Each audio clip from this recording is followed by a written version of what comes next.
গেল জানুয়ারি থেকে মার্চ পর্যন্ত দেশে ১৭৪ জন শিশু ধর্ষণের শিকার হয়েছে। গবেষণা বলছে যে কোনো দেশের আইন শৃঙ্খলা পরিস্থিতি কেমন সেটি বোঝার পরিমাপক হলো শিশু নির্যাতনের হার।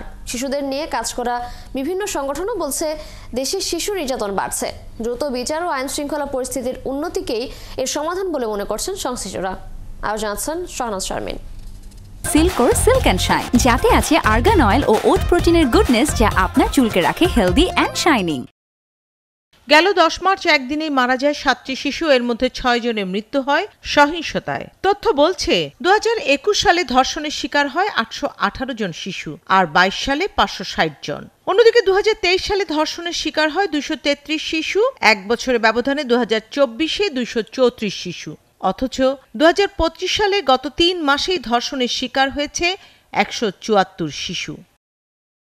শিশু ধর্ষণ ও হত্যাকাণ্ড বাড়ার ঘটনায় উদ্বেগ জানিয়ে ইউনিসেফ বলছে, শিশুরা তাদের পারিবারিক পরিমণ্ডলে পরিচিত জনদের দ্বারাই বেশি নির্যাতনের শিকার হয়। সমাজবিজ্ঞানীরা বলছেন, নির্যাতনের বড় একটি অংশ পারিবারিক সম্মান রক্ষার নামে অপরাধীদের সাথে আপোষ করে, ফলে আরও এমন ঘটনার শিকার হয় শিশুরা। পারিবারিক পরিমণ্ডলে সবচেয়ে বেশি বাচ্চারা ধর্ষণের শিকার হয়। কারণ হলো যে ফ্যামিলি সিক্রেসি বলে একটা বিষয় থাকে, পাবলিক সিক্রেসি বলে একটা বিষয় থাকে, যে পরিবারের মান সম্মানের জন্য কিন্তু এগুলো সবচেয়ে বেশি ধামাচাপা দেওয়া হয়। এবং অপরাধীরা কিন্তু জানে যে বাচ্চা মেয়েকে ধর্ষণ করলে এটি কখনো আইন আদালত পর্যন্ত, শাস্তি পর্যন্ত যাবে না, কারণ পারিবারিক মীমাংসা, পারিবারিকভাবে কানাঘুষা করে এটাকে সেখানে শেষ করে দেওয়া হয়। শিশুর উপর নির্যাতনের কথা অনেক সময় তার পরিবার বিশ্বাস করতে চায় না। শিশুর উপর নির্যাতন করে প্রতিশোধ নেয়ার প্রবণতাও ধর্ষণের একটি বড় কারণ, বলছেন এই মনোচিকিৎসক। তারা এটার প্রতিবাদ করতে পারবে না, বা পরবর্তীতে তাদের কথাটা কেউ কতটুকু আমলে নিবে বা গ্রহণযোগ্য হবে সেটার একটা এদিক থেকে নির্যাতনকারী নিজেকে একটু নিরাপদ ভাবতে পারেন, যেহেতু শিশুটি প্রতিবাদ করতে পারছেন না। আরেকটু হচ্ছে যে তাদের যে বিকৃত মানসিকতা অনেকের থাকে।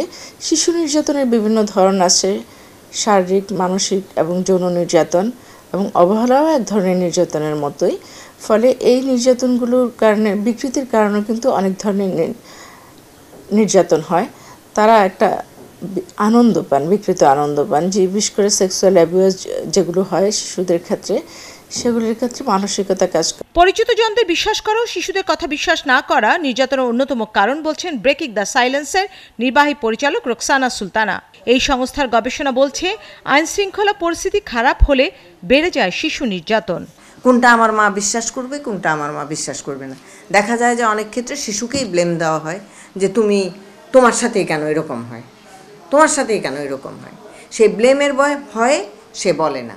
আর যারা সাহস করে বলেও মাকে গিয়ে, মা সেটাকে আসিয়ার বড় বোনকে রক্ষা করার জন্য সে তার আরেকটা শিশুকে ওইখানে পাঠিয়ে দিল, কোনো ধরনের কোনো ব্যবস্থা না নিয়ে। দেশের যখন আইন শৃঙ্খলাটা ইমব্যালেন্স অবস্থায় থাকে, সেই সময় শিশু, যে কোনো ধরনের শিশু এবং নারী নির্যাতন, এই দুটাই একই সাথে, কারণ আমরা যদি বেড়ে যাই।